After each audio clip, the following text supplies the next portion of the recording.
Direct Investisseur continue sur TV Finance et il est temps de retrouver Éric Seban, trader et coach auprès de Perceval Finance. Bonjour. Bonjour Loïc. Alors on va évoquer comme chaque semaine le contrat futur CAC et je voudrais même vous proposer aujourd'hui de revenir un petit peu au basique pour peut-être ceux qui nous rejoignent et qui ne savent pas exactement ce qu'est le contrat futur CAC. Comment vous le définiriez rapidement ? C'est un produit dérivé qui permet de travailler, spéculer, entre autres, mais pas seulement, en tout cas de pouvoir acheter et vendre et acheter aussi en vend à découvert, suivant que l'on imagine que à l'échéance, troisième vendredi du mois, le cours sera plus élevé ou moins élevé qu'au moment où on veut se positionner. La chose est très claire, mais enfin c'est comme un produit normal. Le CAC 40 est un indice, donc il se calcule, on ne peut pas l'acheter ni le vendre, on peut pas pas de transaction dessus, donc il y a un produit dérivé dans le sous-jacent et le contrat et le futur CAC 40 qui s'appelle le contrat futur et l'indice CAC 40 dont le nom est le contrat futur CAC 40. C'est la même chose sur le DAX et également sur l'euro-dollar. On ne le sait pas souvent, mais vous avez l'euro-dollar est un marché de gré à gré, mais vous avez également un contrat futur euro-dollar qui existe. Donc tout ça vous amène à avoir en fait une transaction sur un support qui est standardisé, c'est-à-dire que sur le CAC 40 c'est 10 € le point de variation, les dépôts sont les mêmes pour tout le monde, c'est un marché centralisé, donc vous avez les mêmes règles pour tout le monde, ce qui diffère par exemple de ce que vous pouvez connaître comme étant le marché des CFD, qui est un marché de gré à gré où vous pouvez moduler la taille du point. Mais dans les deux cas, vous pouvez travailler à l'achat, à la vente sur que ce soit le contrat futur ou les CFD. Nous on travaille le contrat futur, le marché centralisé, et ce que j'aborde chaque semaine avec vous, c'est l'évolution du contrat futur. Tout à fait. Alors justement, est-ce qu'il peut poursuivre sa hausse, ce contrat futur ? Écoutez, si je le savais, je serais bien content de vous répondre. En tout cas, pour terminer, parce qu'il y a quand même aussi un petit point qui va peut-être surprendre par rapport au niveau que je vais vous donner, c'est l'écart entre le futur et le cash, entre le futur et l'indice, matérialisé à 3 points de différence, parce que vous avez dans le futur les détachements de dividendes à venir jusqu'à l'échéance, qui sont déjà retirés et qui vont mécaniquement faire baisser l'indice au moment de la distribution. C'est Engie qui distribue, je crois, le 10, et ça représente 3 points de pondération. On avait Total pour 7 points qui a détaché, je crois, hier. Donc voilà, il y a aussi des écarts donc entre le cours du futur et l'indice dans les propos dans les niveaux que je vous donne. Alors, quant à savoir si ça va monter, écoutez, moi en tout cas ce que je vois, c'est qu'on a 100 points de progression par rapport à mercredi dernier. Ça continue de monter dans le vide. Alors, pour être parfaitement franc sur ce que je pense de la situation, je trouve plutôt que ça monte pas, mais c'est tiré. Donc c'est un petit peu différent. Les volumes sont toujours très faibles. Si on met de côté l'augmentation de la fin de la semaine dernière, c'était dû à l'échéance justement des contrats futurs. Vous avez des gens qui passent leur contrat d'une échéance à l'autre échéance. On appelle ça rouler de position, c'est-à-dire qu'on tourne des positions. Nous étions sur le contrat de l'échéance précédente. Jeudi passe, vendredi c'est l'échéance, on passe sur l'échéance suivante. Donc on vend et on achète, ou bien on achète et on vend, ça dépend dans quel sens on se trouve. Bref, donc vous avez mécaniquement une augmentation de volume qui ne veut pas dire qu'il y a une augmentation d'intérêt, on est bien d'accord là-dessus. Et donc tout de suite après, vous le voyez sans doute sur vos graphes, le volume est redescendu. Et pourtant le marché monte. Le marché monte dans le vide. Il monte dans le vide parce que vous n'avez pas d'intérêts fondamentaux, vous n'avez pas d'acheteurs comme par exemple les gérants. Les gérants ne peuvent pas intervenir dans des marchés comme ceux-là qui ne font que monter, sauf peut-être à la marge pour ceux qui sont sous-investis, parce qu'évidemment la loi les oblige à investir les liquidités quand elles sont trop abondantes entre guillemets. Donc évidemment, vous pouvez avoir quelques gérants qui se mettent à payer, mais franchement ils le font certainement comme moi quand il faut acheter, en serrant les fesses. Parce que vous avez un marché qui monte dans le vide, tout le monde le voit bien, enfin tous les pros le voient bien. Vous avez de ce fait forcément un carburant qui à un moment va manquer pour aller au-delà. Le marché monte parce que vous avez peu d'achats, mais aussi peu de vendeurs. S'il y avait davantage de vendeurs, le marché, sans doute comme ce matin, repartirait dans l'autre sens très rapidement. En tout cas, il faut du carburant pour que ça continue de monter. Les gérants, généralement, ils vont plutôt acheter sur des replis qu'on n'a pas, puisque c'est vraiment tiré. Pas de volume. Bon, je note aussi une petite augmentation de la volatilité dans un marché qui monte. C'est pas courant. Donc, je me dis que je ne dois pas être le seul à trouver le contexte un petit peu bizarre. J'attends pas quelque chose de particulier, parce que ça serait faire des prédictions et puis aller dans quelque chose. Je vois simplement que le marché sur le plan de chartiste c'est un biais haussier qui se détache pour travailler en intraday.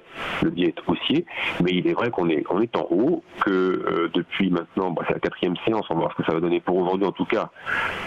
On a du mal à aller chercher de nouveau plus haut, puisqu'on n'a pas clôturé depuis 3 séances sur de nouveau plus haut. On est sur des niveaux de résistance. Et si on part du principe qu'on n'aura pas le carburant pour aller au-delà, parce que pour du carburant, pour que les gérants se mettent à payer sur des niveaux de prix comme cela, il faut qu'il y ait de la visibilité. Est-ce que vous avez plus de visibilité? Moi, j'entends de l'optimisme partout. On dit l'optimisme est de retour. Bon, j'entends ça à longueur de journée. Je vois effectivement, quand je regarde les actions, quand je me penche dessus sur le plan de chartiste et technique, je vois des configurations haussières qui se mettent en place. Mais est-ce qu'on a plus de visibilité à moyen long terme? Non. Alors, moi, je sais pas. Moi, j'ai pas les bonnes lunettes, mais si on est comme ça tous à observer faire le même constat de la part des gérants, eh bien, je ne vois pas comment ça va les décider à payer en haut du marché, parce que pour payer sur ces niveaux-là, il faut quand même imaginer que le marché va monter à 5007. Alors, qu'est-ce qui pourrait laisser penser qu'on puisse monter à 5007?